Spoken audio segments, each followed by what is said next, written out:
Ribbit. Today, the pond. Ribbit. Tomorrow, Ribbit. the world. Ribbit.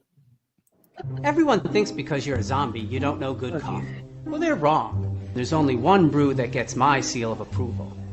Deadly Grounds coffee is my guilty pleasure. The aroma is so intoxicating. It brings all of my neighbors out of the woodwork. Deadly Grounds coffee. Coffee to die for and zombie approved. It's good to get a little deadly. Use the front door! Oh, they're so disgusting.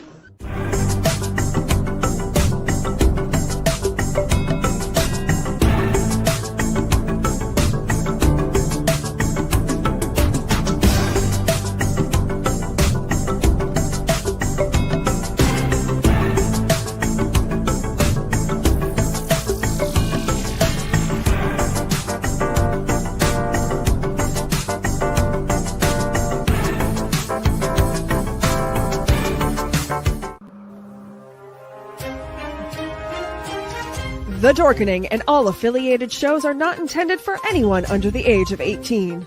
The following may contain discussions or scenes that have adult situations, graphic violence, nudity, strong sexual content, and graphic language.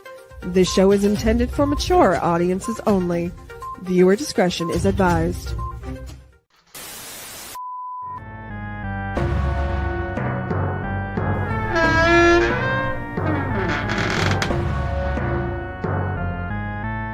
Greetings and salutations, my wonderful freaks. I am your Uncle Necro, and I welcome you all to the Tomb of the Terrible. It's the show in which I get to lovingly assault your senses with B-movie madness.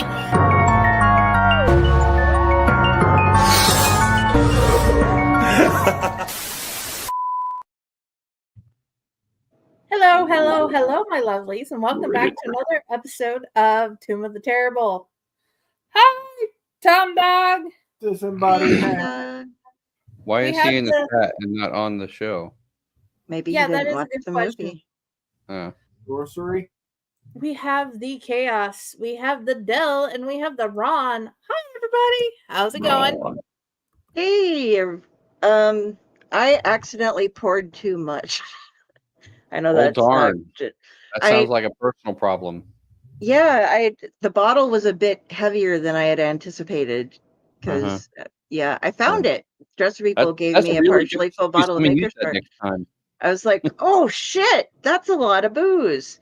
And Brad Tosker's like, you were going to drink that much anyway. Yeah, I know.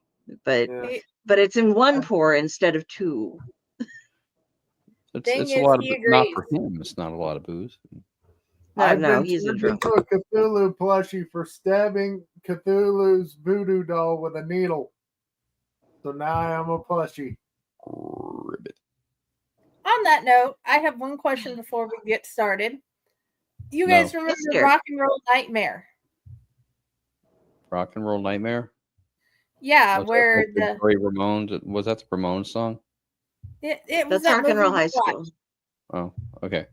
That movie we rewatched where that rock and roll band went to the place in the middle of nowhere and the Beelzebub came to take their souls.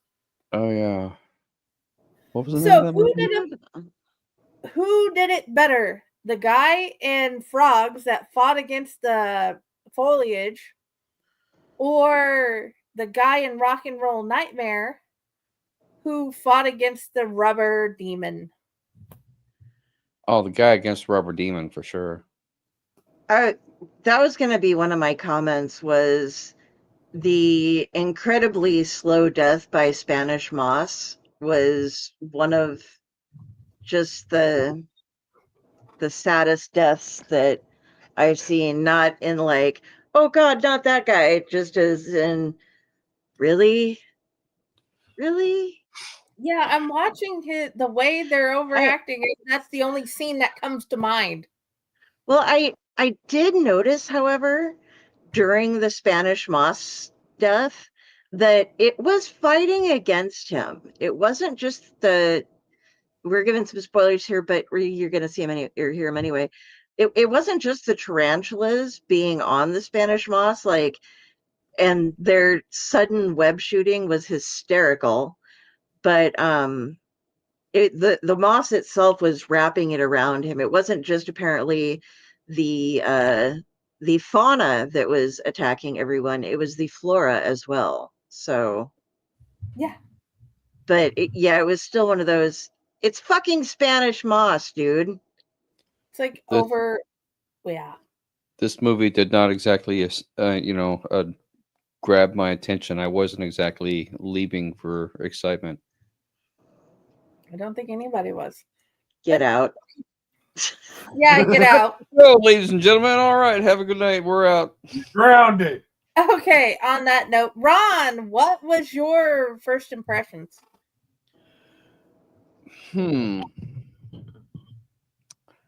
It could have been done better.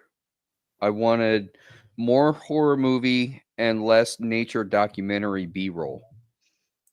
They could have put an audio voice narrating over it, like Steve Irwin, or even some monotone guy with a British accent saying, David Attenborough. Lovely habitat. Oh, and check out the colors on this lizard over here. And this is just a beautiful specimen right here. And the movie would have been 10 times better. I agree. I mean, this is initial reaction. So more story, less B-roll, and just get to it. If you took out all of the B-roll nature documentary stuff, this movie would have been like 15 minutes long. I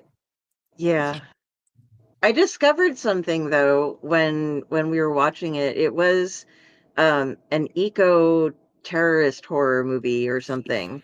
So one of many that was coming out at that time. So it was kind of like on purpose that they put in all that, but it still didn't work. Well, I mean, granted, I get it. Because horror was different at the time, and a lot of people are squeamish when they see frogs and lizards and like spiders and things like that. So, I'm sure you'd probably have a fair share of people sitting in a theater like covering their eyes because they don't want to see the snakes and the creepy crawlies and stuff like that. My mom is one of those people, so she would have been looking away, but that kind of stuff doesn't really bother me. So I felt like this movie sort of dragged on a little bit with all of the B-roll close-ups on the, it's just like, okay, let's get to the story. I want to see a lot of people croak. Yeah. Speaking of which, I'm supposed to text my mom the YouTube link for this show. I'm doing a bad job. my dad is terrified of frogs, so this would have just seriously fucked with him. What were your first impressions, Del? My first impressions, I was kind of with Ron. There was a lot of it until I looked it up afterwards and was like, it's on purpose, but it still, like I said, doesn't work really well. I thought it was just supposed to be frogs, and then it was like the frogs were actually, it seemed like the frogs were in control of everything. What I thought too, like the frogs were the ringleaders and everybody else was kind of following the frogs' directions. Yeah, you kept getting more and more, and it would just ribbit on the frogs, like staring at things. And then suddenly all these other creatures are motivated to go and kill people. And my other thing was Sam Elliott was young once. Yes. I mean, he actually had darker hair. Like, I am so used to, for the past, 60 years. Wait, that's a lie because this was less than that ago. But for the entirety of my Sam Elliott that I know of movie watching career, he has been I would say silver fox, but he's more of a pure white fox. He doesn't have really the silver. He has the white hair and the deep voice and the whole thing going on. So I was just like, I could not bring myself to believe that that was Sam Elliott. It took like a couple of very specific shots to be like, oh, okay, his face like turning in a very specific way. And I was just like, okay, yeah, but he's not my Sam Elliott, you know. Right. Yeah. So what were your first thoughts? I love nature films where nature does things against humans, like tornadoes, volcanoes, Sharknado, Catnado. not so much Sharknado, like Dante's Peak and various disaster movies, or where the like in that Matheson movie with Will Smith, where the zombies have taken over, but it Legend. looks like I am Legend. I Am Legend, where it looks like everything's being reclaimed by nature. You know, I love stuff like that. I look for movies and stuff about the abandoned, but this one just drug on. It just drug on, and I'm like, this would be so much better if everything just stopped dragging on and Grandpa wasn't an idiot. I think that the difference in those kind of movies with everything being reclaimed by nature is because nature does what it does normally, and we are the ones that are mowing the lawns and chopping down the trees and everything that's keeping nature at bay. If we didn't have any interlude, then nature would just do that normally. In this case, there's something that is driving nature to do it willingly, and we have no idea what that is, and it's never explained in the movie. Yes. Nature finds its way. You're saying we have a coyote at my mom's place now, that she lives in the upper kind of rural development area. Like there's stuff up there, but there's like some big pastures and a lot of nature still around. And we've seen it twice, like bold as brass. Once it was like just it ran across the road in front of us as we were leaving and just stood there hanging out before it went down into her commons area that's in her backyard. And then the second time it was on her porch. And then like she scared it off, and then she turned on the garage light and that scared it more, so it came running back up and then lights again and it went back to the thing. But she's also got a dog that's about the size of Ratatosker, Peanut. So well, I don't think that's quite in the same vein as what I'm talking about, because that is animals acting according to their nature. But this is animals not acting according to their nature. This is a coordinated effort among the animals and the flora, as you mentioned, to literally unalive these people, but there's no explanation for it in the movie as to why it's happening. Oh, I was referring back to how you're saying that if it hadn't been the concerted effort, nature would do it anyway, or nature on its own does it, kind of thing. But yeah, no, I get what you're saying. I was a little. This was something more along the lines of like something supernatural was driving them. Oh yeah. I would just like to know the backstory on that and why it was actually happening. But we're jumping ahead here because that should be for the segment of what didn't we like about the movie. Yeah, chaos. I think we talked much about what didn't we like about the movie. We haven't really talked much about anything else. we need chaos's first impressions too. It bored the ever-loving hell out of me. Amen. It drug on incessantly, and the poor acting from a lot of the cast made it worse.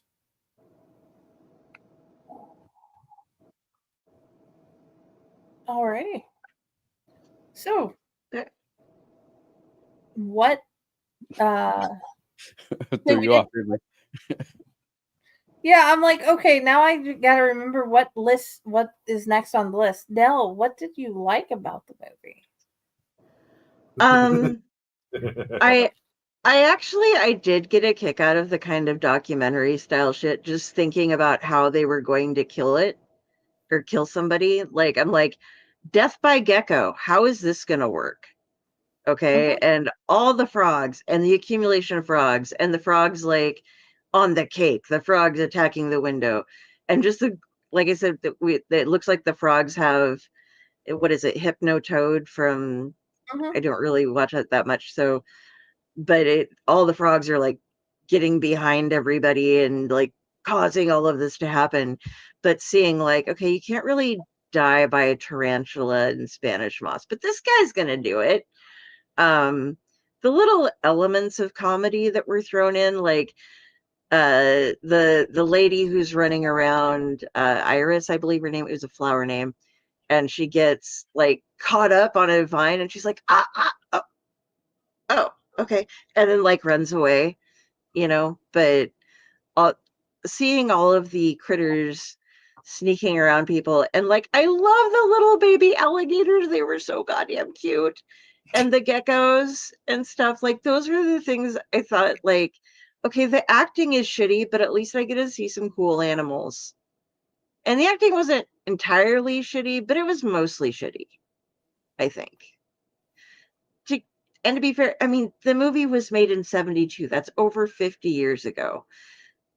So, don't I know it? But yeah, but I love I loved all the little animals and the different ideas behind, like the guy who dies in the greenhouse, like the animals are somehow smart enough to knock down jars of poison that will react with each other to cause a fumigation of death, where they're able to stay out of the way of the cloud and just kind of look down and laugh, as well, as much as reptiles do, as this guy just dies by poison in his greenhouse and stuff. Those were nice, fun, giggly moments. And it was like, yeah, and the frogs on the cake, and the guy just really, really, really wanting the games to begin and his people to make his weekend be normal, and it all is disrupted by fucking frogs.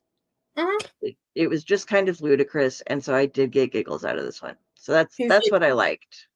Nobody's leaving. I'm going to have a birthday party, period. We're going to have my birthday party. Then we will deal with the dead people. Yes. I loved that. Okay. How dare they die on my birthday? Just trying to get out of the games. They don't like the games. Cowards. Fucking die instead of play the game of... Sorry.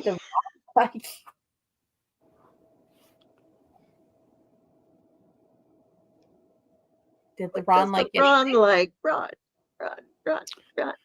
What did Ron like about this movie? Ron liked when it was over. Hey, that's my line.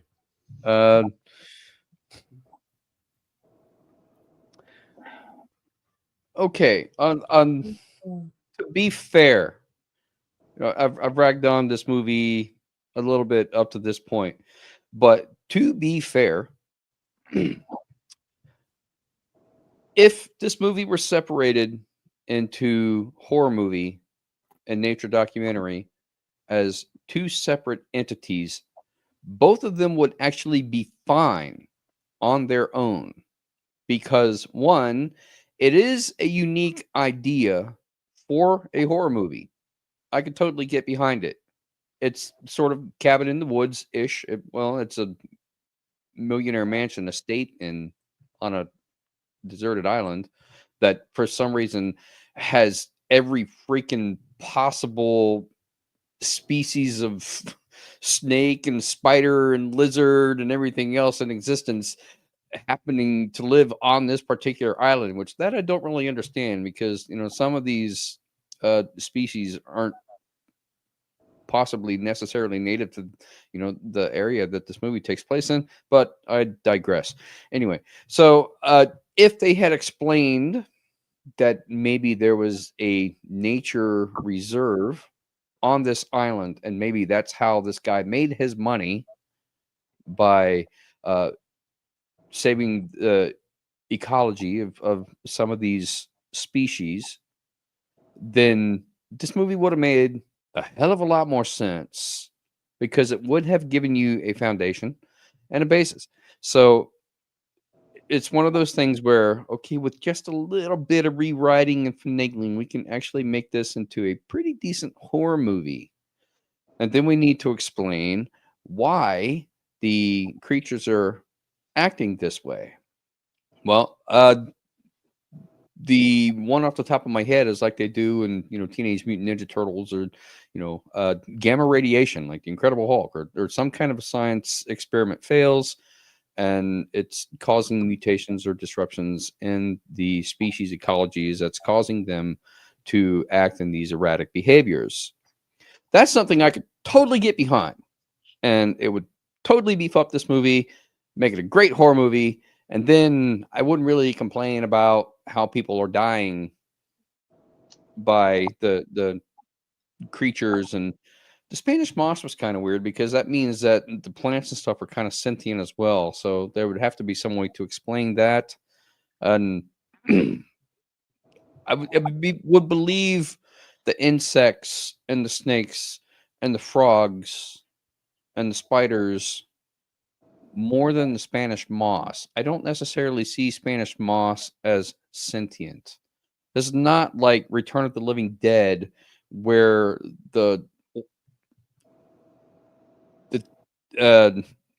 what are they, cylinders? The big oil drums are leaking into the water system, and people are getting infected from it, and then turning into the zombies. It's not that kind of situation. We really don't have any explanation for it. So why the flora is getting in on the action, I have no idea. But for the basis of a horror movie, it's not that bad. It could be worse. I mean, Sharknado, come on now. Totally stupid, cheesy idea for a movie, but they made it happen. Multiple times. And for 1972, and for the creepy crawly, general gore aspect of it, I thought that they did a pretty good job for what they had to work with at the time. So they're using a bunch of nature documentary B-roll to kind of fill out the runtime of this movie, and it just throws everything off.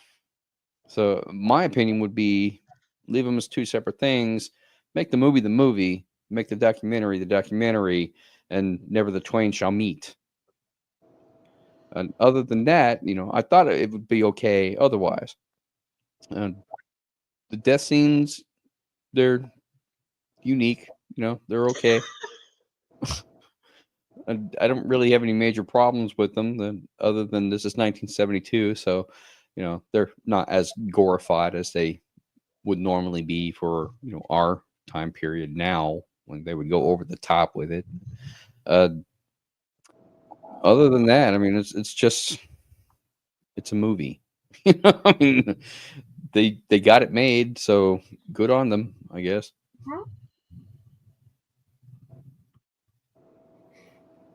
Okay. What did you like? Well, oddly enough, the thing I liked the most about this movie, other than the credits rolling, was the fact had to have been the first guy that died. He was the lucky one that didn't have to go through the rest of the movie. Yes, and the fact that he is the absolute worst person to play a dead guy. Because every time you see him, you can see him physically breathing in and out.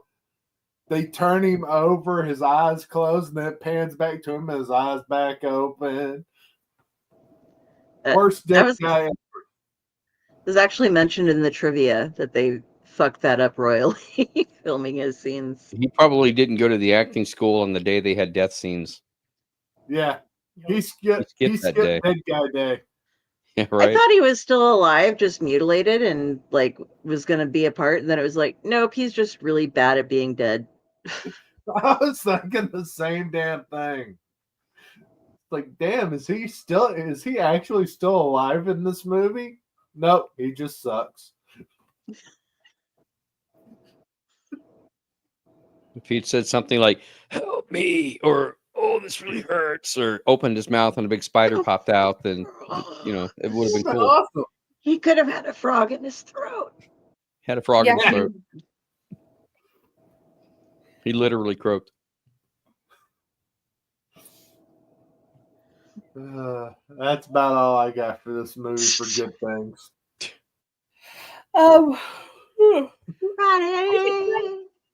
I've been trying to think about how to put this in words. I love that they tried to make a nature killing documentary, that they tried to have unique death scenes. I loved that they found ways to have frogs in charge of the death. And the flora and fauna were fighting back. And I love how it alluded that the lady at the end, we've been driving for 3 hours and we've seen no one. So how big is the damn island? If you've been driving for 3 hours and you haven't seen anybody, that's when they get back to mainland. okay. You know, They did rode you the watch canoe. the movie? Well, they couldn't by have the been way, that far from complete mainland if spoiler. it didn't take them that long to get back to it by canoe. They got to the boat. They got to the boat and they got back to the mainland, and then they hitched a ride with the lady and her son. And they were telling them about how they'd been driving for 3 hours and saw no one. Yeah, because they're all dead. Yeah. And then the son pulls out what he That's the found at frog. camp, which is the biggest frog you ever saw. Yeah. Yep. Oh, by the way, complete and total spoilers, everybody. This is one of those movies where I just don't give a flying donkey about. It's one of those. I love the idea of the plot. I love the idea of how things happened. That is generally what I liked about the movie. Can we get It Sam has been Elliott to out come for- on the show and defend his role in this movie and why we should like it and care about it? At this point, I I- don't even know if he remembers being in the movie. It was his first big role, actually. It was a Like he'd been paycheck. doing other stuff. This was his first like major leading role. It was a paycheck. Exactly. But I mean, we can do spoilers all we want. This movie has been out for 53 years.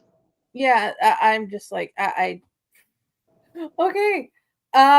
If you ain't watched it by now, you're not going to. And I wouldn't recommend it. There, we finished the episode. So UncleNecRo brought us so much joy and so much pain. Uh-huh. yeah, Usually we're at having the same the same time. part now. Let's mess with our direction. What did you not like about the movie? Well, the simple fact that this movie is called Frogs, and yes, there are a lot of frogs in this movie, but the frogs Don't actually do much. kill no one. No one dies directly because of the frogs. Except the dude in the Ow. greenhouse. No, that was lizards. That was lizards. Wasn't the frog the one that pushed the poison over? No, that was a Nope, lizard. those were lizards. That was Okay. a giant, like iguana or something. They were actually Argentine black and white tegus. Oh, okay. What she said. Well, the frogs well were the as geckos ringleaders. and They were the iguanas. masterminds. They were the ones that were coordinating the attacks by the other creatures. My thing is, the least they could have done is have the frogs kill the old guy at the end. But no, he dies of a massive freaking heart attack. Brought on by the frogs, and they covered his body. Mm-hmm. Brought on by the stress of the situation, which caused his brain to break, and he started hearing the different animals in the room that were already dead yelling at him. So he just massive heart attacked out. We need to rename this movie to Cannibal Frogs and then show the frogs like eating the bodies. Yeah. So that wouldn't be cannibalism, though.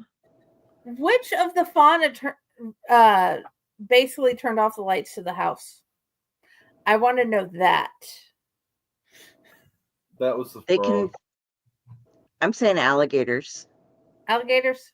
Okay. They can chomp through the cables, or The Spanish moss was behind the scenes doing things we couldn't see, slithering around and yoinking out cables. Spanish moss is kind of fragile. You can just rip that shit apart. It's insidious. It's special Spanish moss. It's reinforced with snakes. We needed Leo Pond because Leo Pond goes double-fisted, axe-wielding snake killer, and he could have taken care of this problem for us. And yeah, and he's our superhero. Ron, to add to what you had said earlier about ways they could have actually made this movie better as a plot point to kind of say how all this happened, they could always go back to an old one they used to use. Meteor flies through the sky and corrupts the area. They used that a lot back then. I would have been okay with that too. I mean, hell, it worked for Maximum Overdrive. Killdozer. That's an old one. I'm saying it's odd that they started off with the nature photographer and then just destroyed his boat. That was like some foreshadowing, and I think it was because they used pesticides. Yeah. Where was pesticide manufactured that would have that kind of effect on the wildlife? Yeah, there was no real point. They didn't choose a good one. They left it really vague. Yeah, they did. Did you have anything else? That's all I got. Del. Sorry, I've been talking over people. I'm trying to get better at that, and I just not. We're all over the place in this episode, Del. Don't worry about it. Okay. Yeah, what I did not like about this movie, the majority of the acting. I had no idea who the fuck. Okay, the only woman. It was. There is the staff. They had a black man and a black woman, and then one of the girlfriends was a black woman, and then it was all blonde white people or brunette white people. But other than Sam Elliott and the guy in the wheelchair, I could not figure out like who the kids belonged to, which blonde was which was a sister, which was a wife,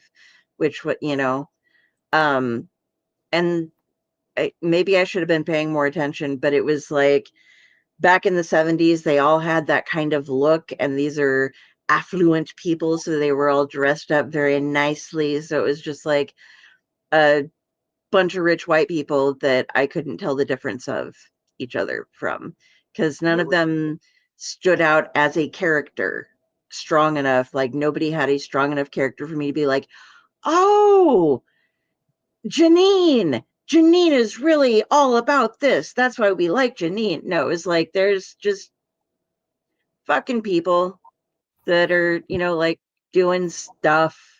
A grumpy guy in a wheelchair and the nature photographer. The flower lady and the grumpy guy in the wheelchair are the ones that stand out most, other than the two lovely black ladies that are just like, what the hell is with these white people and their BS? Yeah, Iris was the only other one who stood out, and she was just goofy. And I did like her, but she went off. Everybody's dying or leaving and not showing back up. And she went out in her party dress into the wilderness with a butterfly net because she saw a butterfly. She was gone for over an hour and a half before anybody even noticed.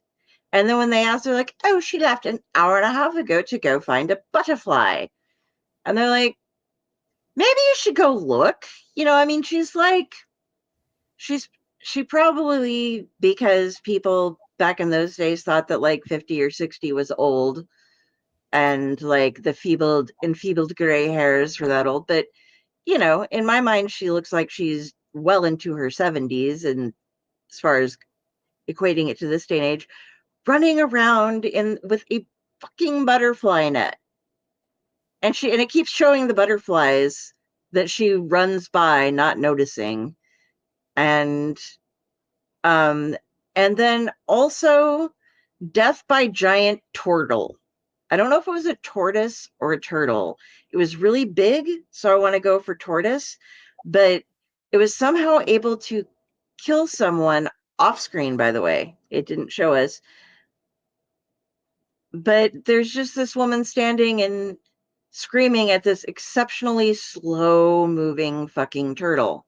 Like a snapping turtle, they got their bite and they can get it. And so, okay, I can see how a turtle could kill someone, particularly if you're in the water. I actually remember this story that I read a long time ago about a young boy and his dad out, and totally swirling off here, by the way.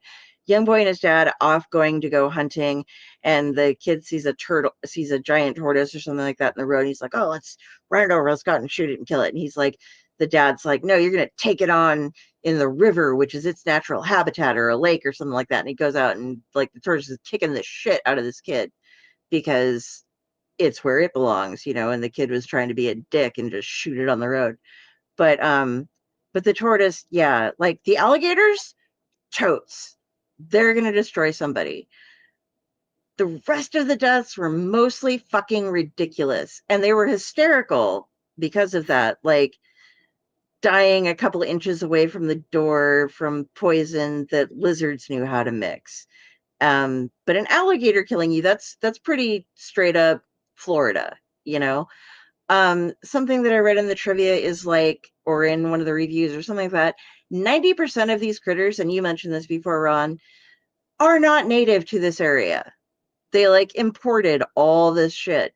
And funnily enough, most of them escaped. So they are now natural. If they survived, they are now an invasive species in Florida because they brought in like 500. What was it? I got this up here somewhere. It was like they brought in 500 Florida frogs. Okay, so those were natural, and 100 South American cane toads, and most of them escaped. Yeah, and they weren't allowed in the hotels. Hi, we'd like to bring 600 frogs into your hotel. No. No. I mean, this is Florida, but nah, brah. Not going to let that happen because this is Florida. And that means something bad is going to happen. Movie. Yeah, it really is. Like, this caused a lot of Florida Man to happen because they're like, oh, where'd the iguana go? Well, fuck, wait till it gets cold. It'll fall out of a tree. We'll get it. Where did the South American this and this go? Shit. Well, I guess we'll have a new breed coming up soon. Hopefully it will eat the banana slugs and, take care of things like that. But yeah, it just wasn't believable, even though it was hysterical. And there were no real connections with anybody. Like, I think the woman who ended up like leaving, I don't know if she was the aunt or the mother of the kids, but I'm pretty sure that every woman there was attached to a man already before. And so there's like, the mystery guy comes in, and whether your husband and or boyfriend or whatever is an asshole, if you just got murdered and you're hanging out with either your nephews or your sons, you don't flirt with the rando who just showed up and hid death from you because your grandpa said, don't tell anybody that these people are dead. Okay, I won't. These people are dead. Why didn't you tell us? He told me not to. I don't think he has your best interest at heart. No. He's Sam Elliott, yes, but he's not. Even though he's supposed to be the good guy, he, like every time that we're just gonna spray poison at him, but you're gonna kill so much. If they repeated that line any more times, I was gonna strangle Sam Elliott, because every time they bring it up, they say they're gonna kill him with poison, and he's like, but that endangers the rest of the ecosystem. And it's like, we know all of the ecosystem trying to kill you. And the thing is that this is on a fucking island. You're on a private island. It's not a big island. If it's going to kill something, it's going to kill things on the island. Yes. Jurassic Park much? Good attempt. Yeah, right? When you were talking before, I was like, they could Jurassic Park it, but they didn't. But that's because this is way before Jurassic Park. But yeah, if they want to kill things on their own damn island, I mean, they're shitty people, but they can kill things on their own damn island because it's their own damn island. As long as they aren't taking it to the mainland, which apparently has been attacked too. But then how does that work? Was it like a mystical signal that went out that like affected all of their brains? Or the frog signal? Yeah, like giant hypnotoad radial antenna going out and getting all of the frogs everywhere to go. But how did the boy escape the camp? That would be a great story. I want to see that. I want to see the kids camp. Like, it's been 53 years, but we could see what happened at Frogs, the camp.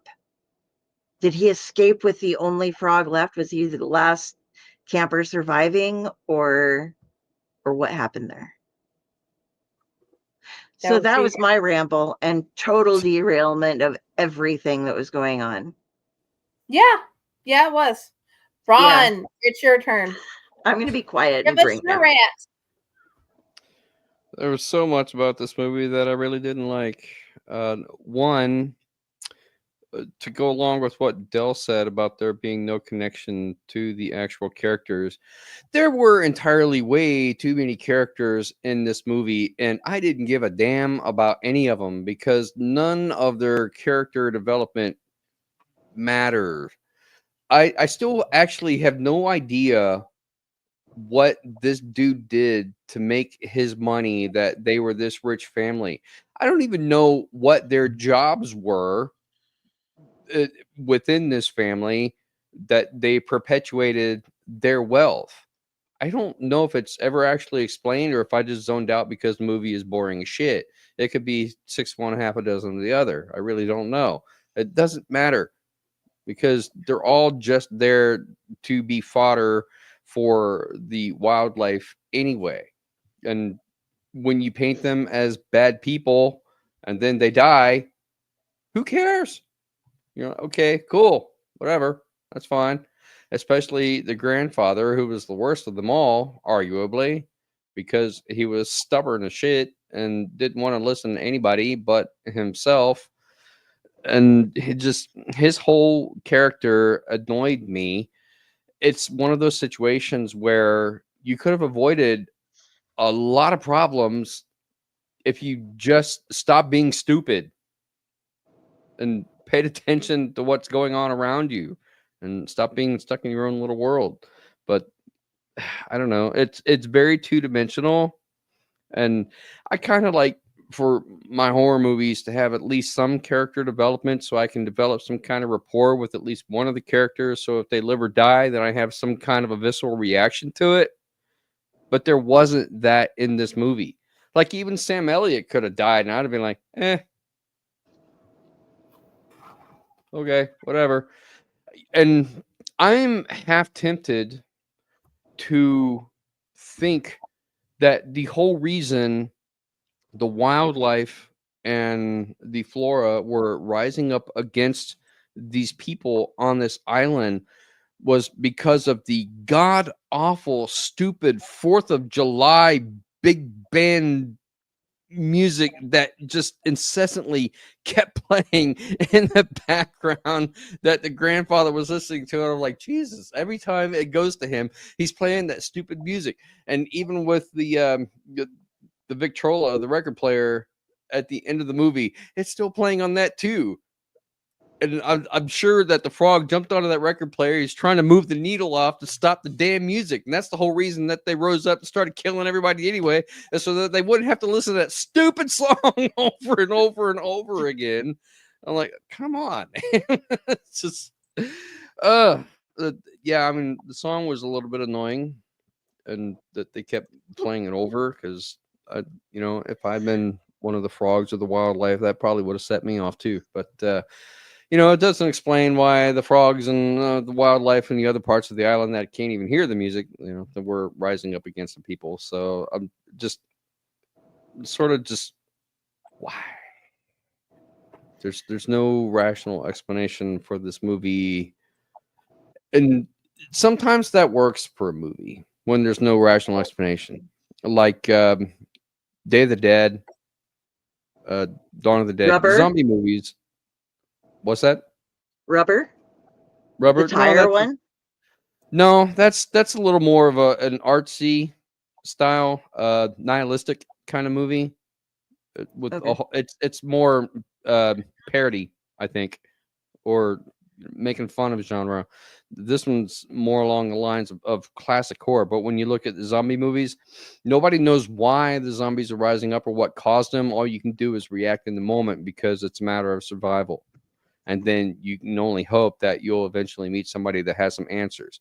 That to me makes sense because we get that same kind of thing happening in life with certain things. We don't know why things are happening.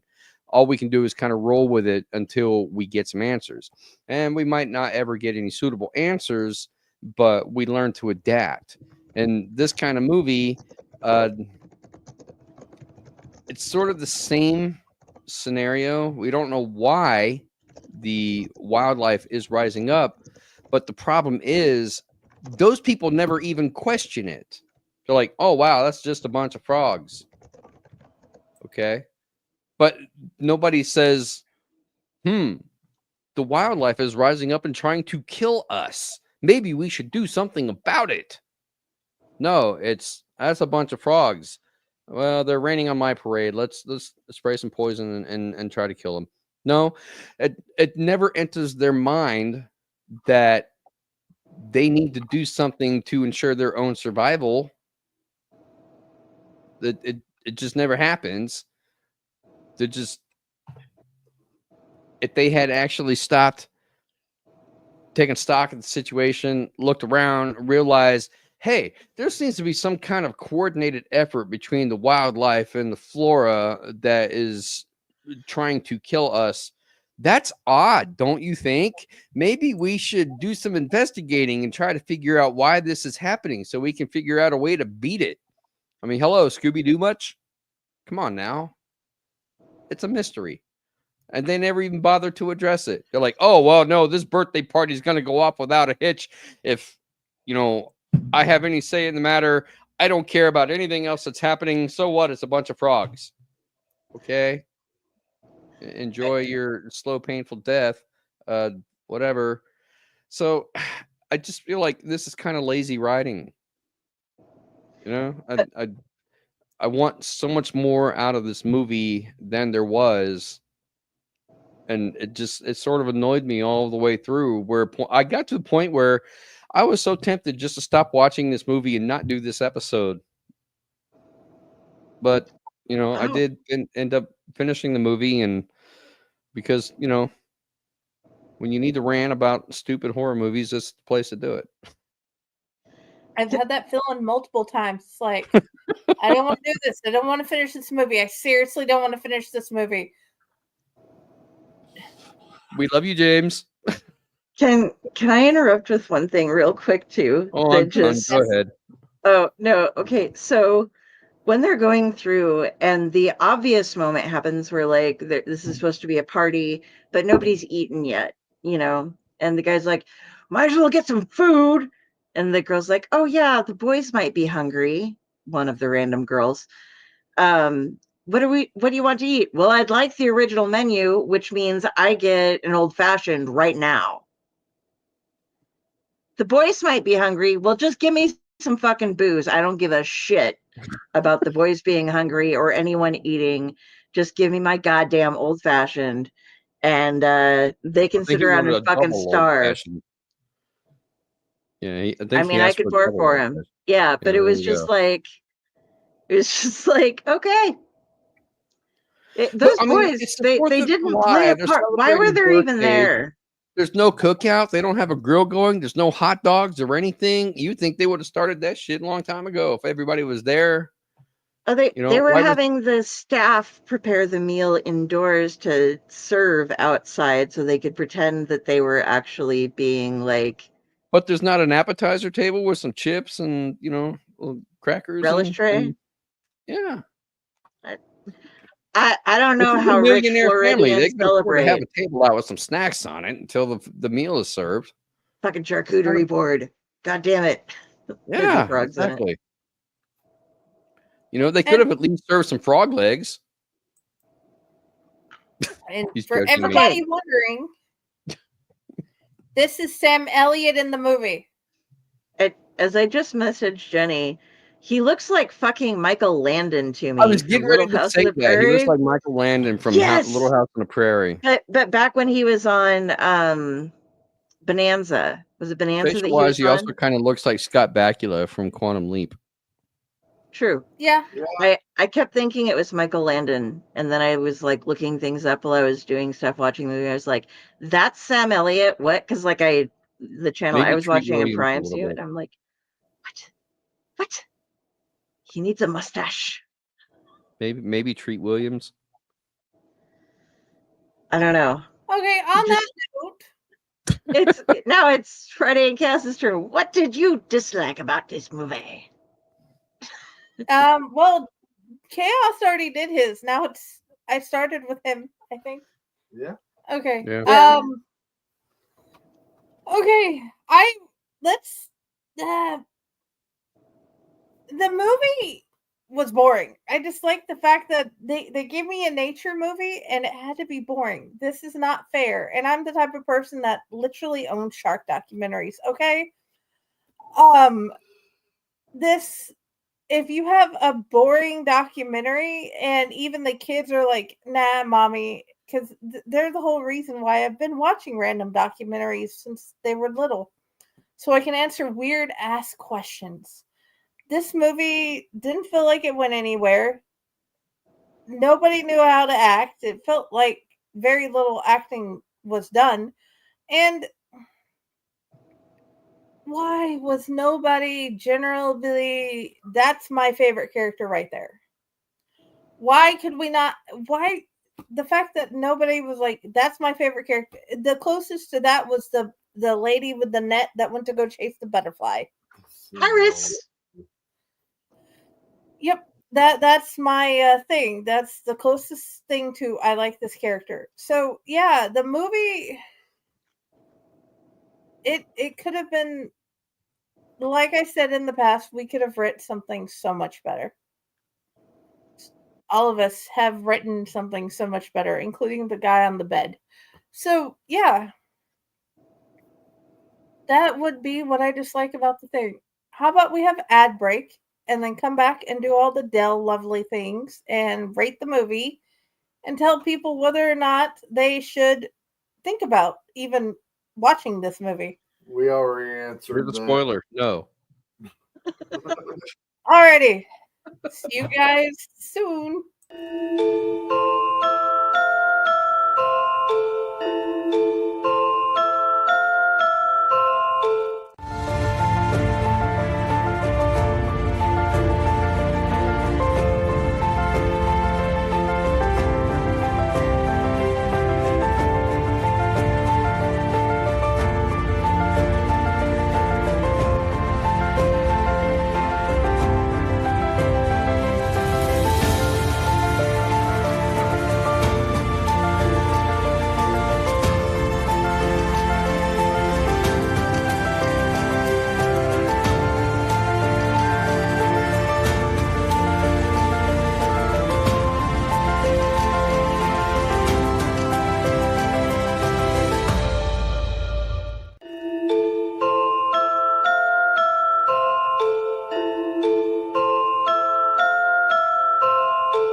Greetings and shabibans. We are the Retro Reductibus Cephala Podcast, a long-form bi-weekly show that celebrates all the things that made growing up awesome. Yeah, that sounds good, but I don't know what all those words mean. I think what Parasite seems trying to say is that on Retro Reductibus, we explore a range of retro goodness, from toys, video games, and movies, to cartoons, and even snacks and school lunches. Oh. And we do it all with a positive spin, a slew of killer guests, and some very adult language. And you know what else is cool? No. This crazy show is part of the Door King Podcast Network with new episodes every Tentacle Tuesday. What's that? And if waiting 2 weeks for a new episode gives you a sad, know that we drop bonus episodes all the time, like the off-format Crow's Nest and an interview series we call The Brig. You can listen to Retro Octopus on Apple Podcasts, Spotify, Stitcher, or any app that's cool enough to carry the only show that celebrates all the things that make growing up awesome.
And we're back. Hello, people. Hello. So, I had to hop away for a second during the break. yes, I saw. I'm glad you came back. So, Get out. let's okay. Let's do the thing. Del, how many lizard tails out of 10 and do you recommend? Oh boy. I'm going to be really neutral here. And sorry, my ear was itching there. Got hair in my ponytail, my headset. I'm gonna say just a little. I'm just gonna give this a 5 out of 10. Be real even with it. It was not good, but it had some of the like. I really did enjoy all of the nature bee footage in it. And I would like to see a David Attenborough narration go over this actual movie. That would be like, after you mentioned that, Ron, I was like, yes, there has to be somebody who can like make this into a nature film. That would be great. It had its funnies, but it wasn't strongly acted in. I would recommend this for people who like reptiles and bad movies, but otherwise, no. Unless you enjoy bad movies and reptiles, this is not for you.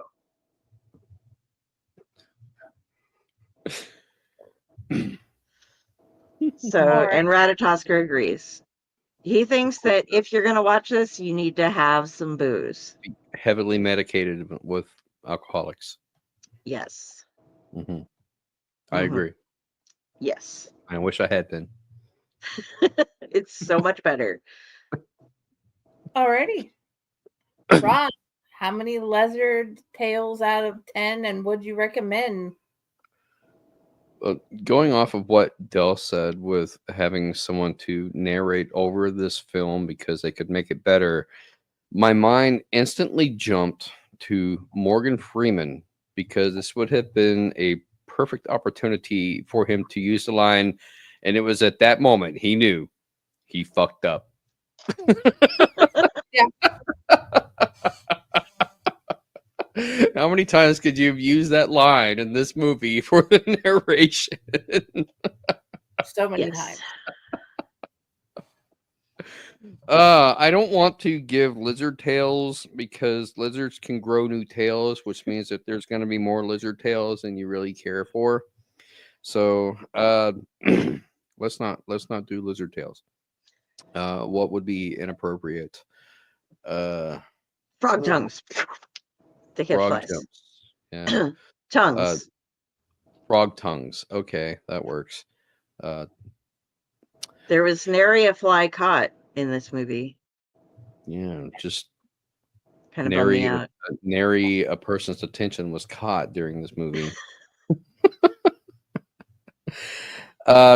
Okay, for The documentary aspect of it, I thought some of the B-roll was absolutely gorgeous, and it's would make great footage in 4K, and I could totally see it on YouTube for one of those 4K videos to show what 4K can do. That would be awesome.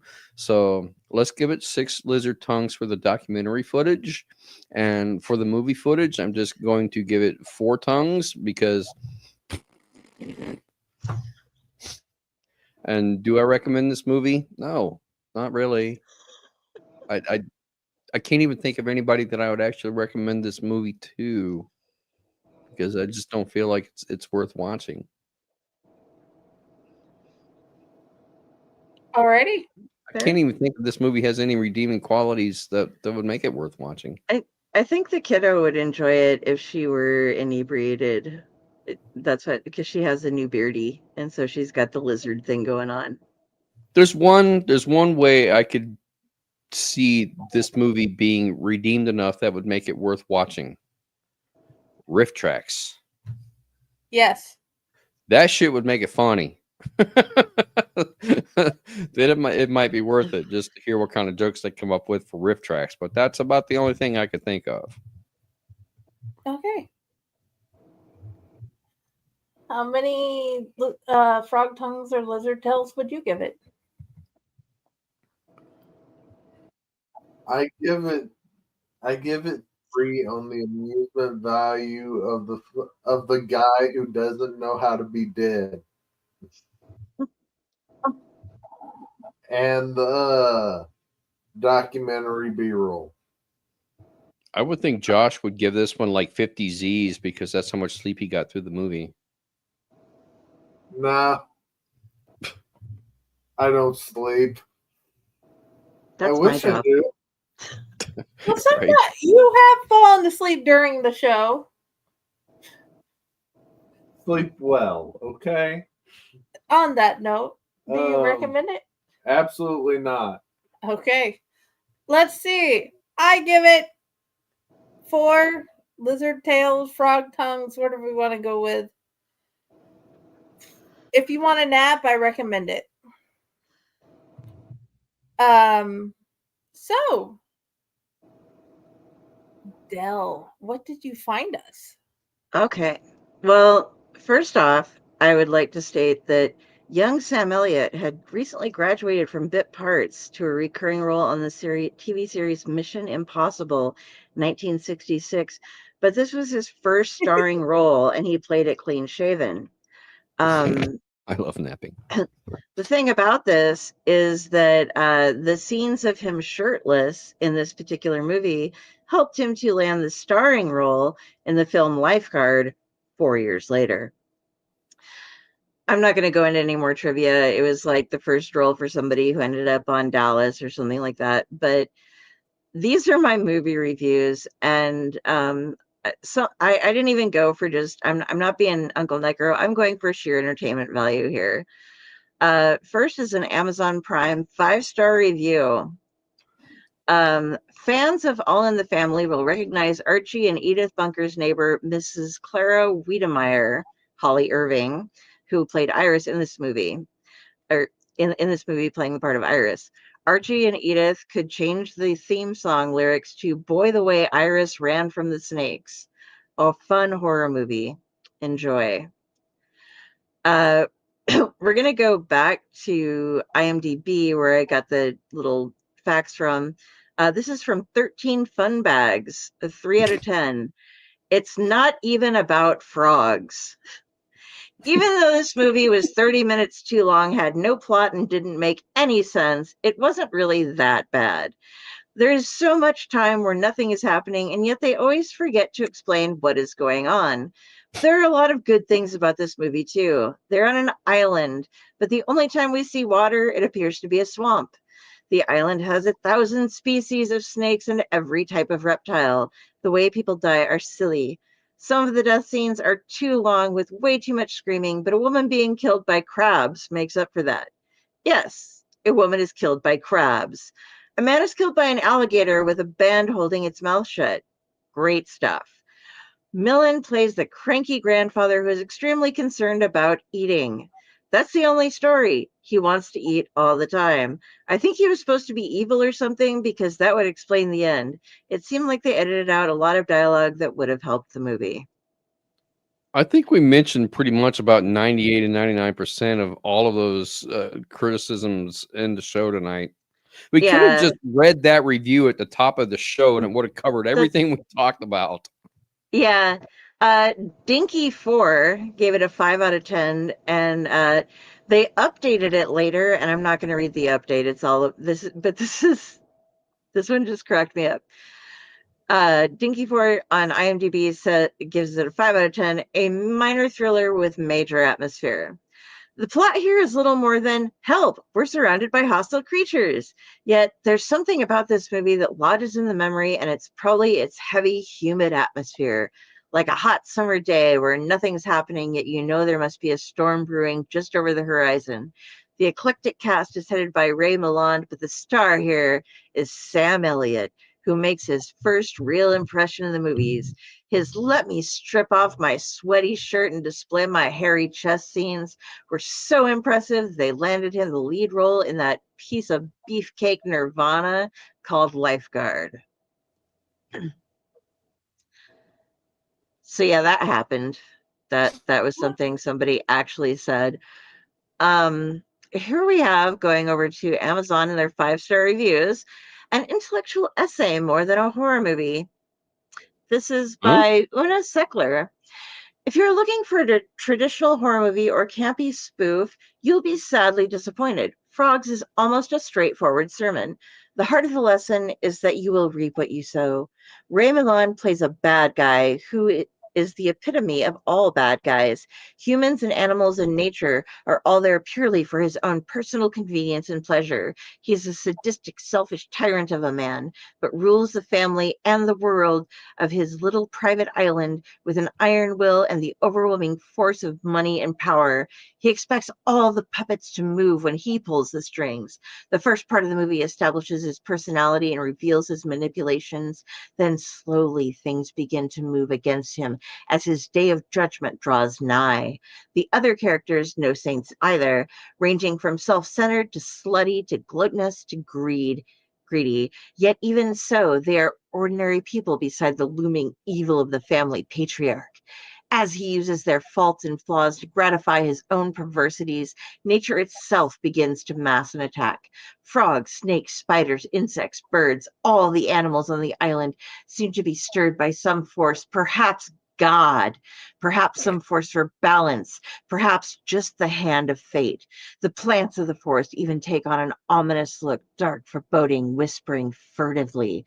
One by one, the family and guests pay with their lives for their sins, while he watches in fury. Fury caused not out of the love for others, but because he cannot bear to lose control, cannot conceive of giving up or giving in, would stand and die before yielding in mind or body to anything. This movie assumes the viewer is intelligent enough to draw conclusions without spelling out any how or why. It also assumes the viewer is sympathetic to nature and believes in an eye for an eye. I think some of the reviewers have gotten the wrong idea. You are not supposed to like the characters. You are supposed to hate them. It is okay to wait with gritted teeth for each of them to finally get what they deserve. The frogs are not the monsters. The humans are. That person got way more out of the movie than anybody else here did. Yes. So I'm hoping they're at the top of the bestseller list on New York Times. They gotta be. Because I'm thinking if they had written the blurb on the back of the VHS box for this movie, then hell, I probably would have watched it too. Yeah. Okay. So I got 2 more because these were just great. I mean, we got so many goddamn great reviews. Okay. Customer review by Victory, 5 stars. So absolutely terrible. It's great. Oh, no, it's not. This is from 2005. I haven't laughed this hard during a movie in a very long time. My girlfriend and I spent the rest of the night making fun of the characters, the situations, and of course, the ever-present, ever-threatening frogs. The best part of the whole movie is that it's not trying to be funny. A viewer should watch this stinker in an Army of Darkness kind of mood. Don't expect great or even marginal acting, plot, soundtrack. Ugh, it's like fingernails on a chalkboard, but only in the most exciting scenes, or character development. Everything about this movie is hilariously awful. Even the title is ridiculous. A better title would have been, This Movie is About Everything But Frogs. People die from alligator, spider, snake, lizard, and heart attacks, but not from frog attacks. Now, I suppose if you really get creative, you could imagine the frogs having mutated from the man-made toxins into having greater intelligence and commanding the more vicious animals to do their bidding, but only one line of dialogue even hints at such a nutty premise. But if that is not the case, the frogs are just around for amphibious window dressing. Funniest scene? When the older lady walking through the swamp chasing butterflies sticks her head in a festoon of moss and screams, thinking she is being strangled by some animal gone crazy. She hollers in a tone that is contrived as it is tedious. Ah! Ah! Then realizes she's not being choked, pulls her fool head out, and wanders off. This is really bad, folks. Second funniest scene. The frogs finally attack. Sort of. They swarm the backyard and step all over the birthday cake. I don't know what it is, but once I saw hundreds of frogs hop through 3/4 of a movie, I just lost it when one of them couldn't hop across an icing-laden cake, but had to waddle across instead. My girlfriend and I imagined what the frog could be thinking since it became so intelligent from the toxins. Just wait till I get my flippers on my agent. I can't believe I'm walking across a stupid birthday cake. I'm a frog. I'm supposed to hop. God, how humiliating. Makeup! And then there's the first dead guy who was breathing like he just finished a marathon. And then the guy who died from poisonous asphyxiation while leaning against a wall, and all he had to do was lean a little to the right and he would have rolled out the door into fresh air. Usually, rotten movies are a waste of money, but this one was worth it. It's not a comedy you laugh with. It's a movie you laugh at. But it's a good laugh all the way. Highly recommend for a wacky Halloween party or anytime you feel ridiculous. If it hasn't been made on Mystery Science Theater 3000, it should be. Okay. And then this is the final one I got for you. I know I'm dragging these out, but the reviews were so much better than the movie. Oh my God. Yeah. Okay. So Mike Firesmith gives it a 5-star review in 2010. So good, you'll croak. Frogs was a movie that I saw when I was a kid, long before there were VHS tapes or DVDs. The only place to see a movie was the downtown theater, and you had your one chance to see it. Might maybe be shown on television, cut with 100 commercials. Back then, it was one of the best movies ever, with plenty of screaming and suspense and Mother Nature taking back the earth. But I knew this coming in. I knew if I bought a movie that I hadn't seen in 2 decades, I would get what I got. But watching to movie was see the evolution of an industry, the evolution of an art, and the evolution of my own life, like a tadpole to a frog. The special effects are awful, terrible, unbelievably lame. But I remember a theater full of people, and this was a theater with just one screen, and the audience loved the movie back then. It was hard not to love the movie because it was the only one in town. You got what they gave you, and you didn't even have a choice in the matter except not to go. But you went because everybody else was going.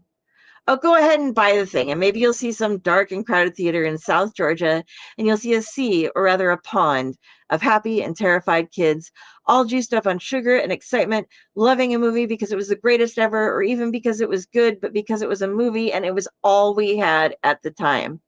Take care, Mike. That is awesome.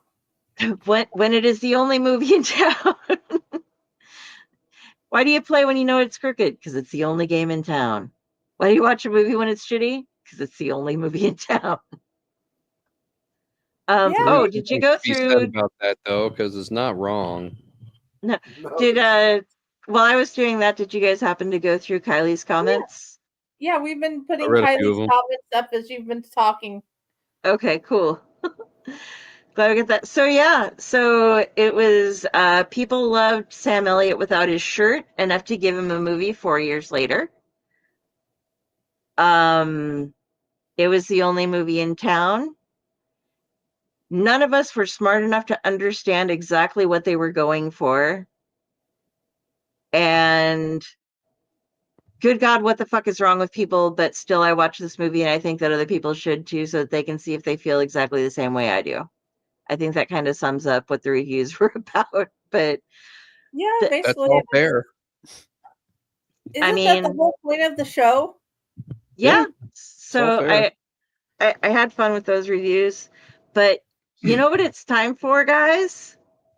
The Wheel of Death, the Wheel of Fish, Yeah. the Wheel of Remorse. Time to see what we are gonna find to watch next time Wheel on of the show. Regret. Alrighty. The Wheel of Future Regret. That's what I'm going to call it from now on. The Wheel of the Terrible. Okay, let me know when we're ready. Wheel of Okay, Tears. 3, 2, 1. The Wheel of Future Regret. What are we going to regret watching next? Back in the Killer Donuts. Oh, that's what I want to watch.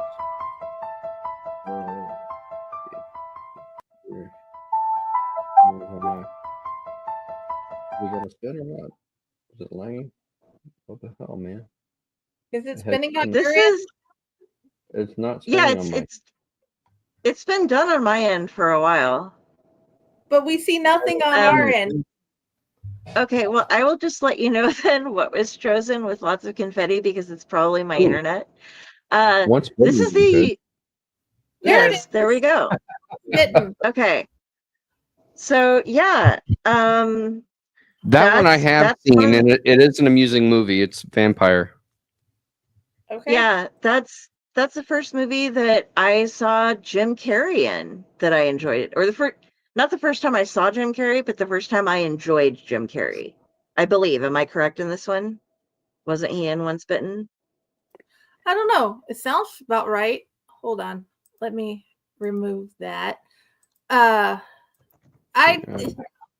check and see if it's on StreamYard. Yep, he is in it. And this is very strange to me. Role. I don't think he's one of the. I don't think he's the lead character. I think he's one of the supporting role characters. According to IMDb, it is 2B, and also Pluto. And he's the second ranked person in the top cast. Okay, yeah.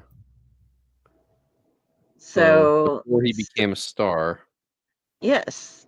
So something that I will have to watch Jim Carrey in again. But like I said, I enjoyed it the first time. He wasn't trying to be ridiculously over the top, which is when I like him. Well, this would have been around the same time as like Fright Night, wouldn't it? I think it was basically based off of Fright Night. Well, this is a comedy movie, though. Yeah, but I think it was in 1985. If this is the one I'm thinking of, it's one of the female vampire trying to find a virgin that she can bite. Yes. And it did come out the same year as Fright Night. People got on the vampire train back then, and this is what happens. You get a bunch of movies about vampires come at the same time. Hey, Lost Boys. You know, and then I liked when we had the whole werewolf thing too, with like the Howling, Silver Bullet, and all of those coming out at the same time. That was a fun trend. For whiskey. Yeah, I don't blame you there, Kylie. Salute, Kylie. Get yourself I gotta get this straight. A Cullen Bun glass, because he's a good drinker too. Just enough whiskey. Yes. And you have the line. You like just pour it right underneath the B, and you've got a good couple of fingers there. So it's right to go. Alrighty. I almost when I saw that comment. I love you, Kylie. I don't know who you are, but you're a Phillips, so we might be related. And you're welcome to join us for an episode and tell us what you think. Absolutely. Send us if you're over on Facebook, send us a message. Come hang out. That would be really fun. We can see if we're related. You have to track myself back to George and Dolly Phillips 3 generations ago. but they were in the Oakland Lions, Nebraska area. So should that happen to coincide with your history, that would be fun. If not, you're still cool. You don't have to be related to me to be cool. It's just Very time. true. Just message us on Elliott Network if you would like to join us. Oh, your last name is fake. Well, never mind then. That's okay. I'm not Delphine either, so it works. That's okay. My name's not spelled R-A-H-N. On that note, Her name's not Friday. His name's not Chaos. Which note? Lies. The C sharp. where do you want people to find you? Off to the side, apparently. He looks like a smear. Yeah, Like I know. when you can see him at all. He's like potato Find Josh. where you find this one here. Yeah, basically. So, okay. Del, where do you want to be found?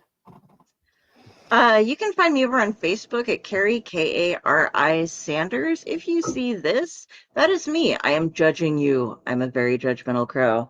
I also just recently, through Carissa Granite Worthy Chaos, got my own demon crow plushie, who is awesome. But you can find me with the lovely folks here at Owlite. You can also find me every Tuesday night and some Saturdays over on the Splash Pages show, reviewing comic books. Tomorrow night we have on, you might have noticed we have the Retro Redoctopus commercial going through. Steve Van Samson and Derek Rook from Roughhouse Publishing are going to be joining us over on Splash Pages to discuss horror comics and the like. And it's going to be a shit ton of fun because they are two incredibly amazing people. And I write stuff and I do some other stuff, so you can find me all there. Oh, Kylie, I know a bunch of Aussies, so I can like hook you up with like fun times. Well, Dude, okay, that sounded terrible, but I like people who do Australian things that are fun to, yeah. They have things on your timeline.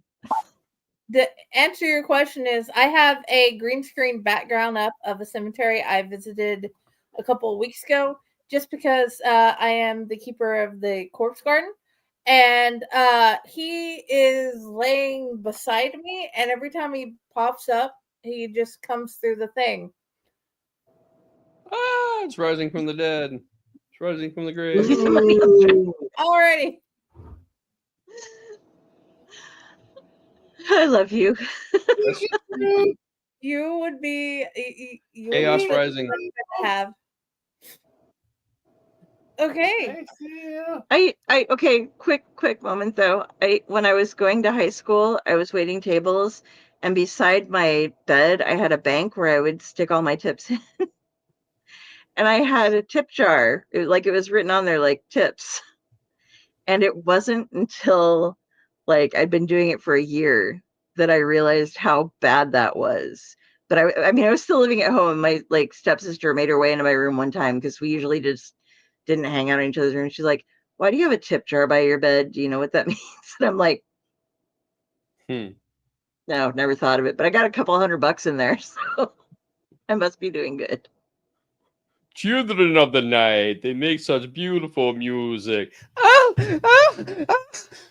On that note, Ron. Yeah, thank you, Ron, for that. Yes, we'll drink some more later. Anywho's. Yes. Good night, kids. We love you. Be good to each other. Ron, Care where about can we each find other. you? I'm going to jail. You're going to hell for that one. That's where you can find me. In there, it's nice this time of year. Anybody got a handbasket I can borrow? Probably. I'll ask after the show. Where do you want to be found? Oh, going to hell. Right in the closet. We're waiting for Josh to come out of the closet. It is Pride Month. He's a smear. I ain't coming out of this coffin. Fuck that. It's nice and cozy down here. Okay, I've been drinking, so you don't want me to start going off on my tangents because okay, I'm gonna if you don't start talking, Ron. I gotta go to bed. Tell us where we can fucking find you, and then we'll end the show. Jesus Christ! I know, right? Come on, Ron. You can find me at Ronald W Gillespie Jr. -author on Facebook, and probably soon to be TikTok. I do have a TikTok. It's at Wolf Dojo, where I put up martial arts content, but I'm currently considering making a new TikTok for my author page to do book related stuff. And other than that, you can also find Jenny, and she will find me. She's everybody's cosplayer for Owlite Network. Yeah, it seems that way. Owlite Network and some of the people on Fakecore and this thing. If I update Facebook, it is not me. It is her. I have it all fixed up where Overlord Chaos, his Facebook page and his Instagram, I can just update in one place and it goes everywhere. Because I don't fuck with it. Nice. I have now figured out how to mix it all together. So find him at Overlord Chaos on Facebook. And yeah, that's how you find his stuff. And me. Well, I'm here at the Owlite Network. I am trying to find time to make new TikToks and reels and all that good junk. Find me at Fakecore Publishing. My kid and I just put in a book to poetry/art book together, and we're hoping to find out when we can get that published. Yeah, possibly. It's possibly pronounced book face, but on the other hand, Jenny is the original book face, I think. I am like I said on Unprinted Pages, my world is books. Dude, this hat was made by Sky Turner, a romance author. Do you see? Go read Sky Turner. She has 2 new books coming out. Didn't we just have her on? I'm wearing my. I have not been able to get her on yet, but that does not stop me from telling everybody to go read her romances. I've got my That's What I Do. I read books and know things, or I read books and know things. That's what I do. I've got my white undershirt that it's probably stained and sweaty right now. So that's what I got. Ooh, you could probably sell that, Well, I mean, I could take it off and do my whole Sam Elliott thing. I need a shirt that says I play video games and know absolutely nothing. Like, right? Or like one of the networks where the guys can take their shirts off and be proud. It's not like one of those like, oh, why'd you do that? It's one of those like, ooh, he's a karate man. He can take his shirt off and be just a big. Or I can lean my forehead into the camera and get us banned. Yeah. So, by the way, future podcasters out there, if you have hosts or guests that are bald, if they look forward, they might think that there are boobs on your show and flag you for content until they wear it. I don't think this looks like a boob. I think it looks like half an ass. Like inside of it. This is one ass cheek right here. Okay. Well, in any case, you can totally get banned for having bald people leaning forward on your show because it's fun. Yes. They're like, that's so sexy, we can't handle it. Nobody was naked, but that bald head, oh my God. That was bald is sexy, man. Bald is sexy. Hey man, I would pet your head. Mm-hmm. I mean, I'm just saying. Pat, pat, pat, pat, pat. On that note. Good night, everybody. Good night. Happy trails to you. Yes, it is fair. Until we meet again.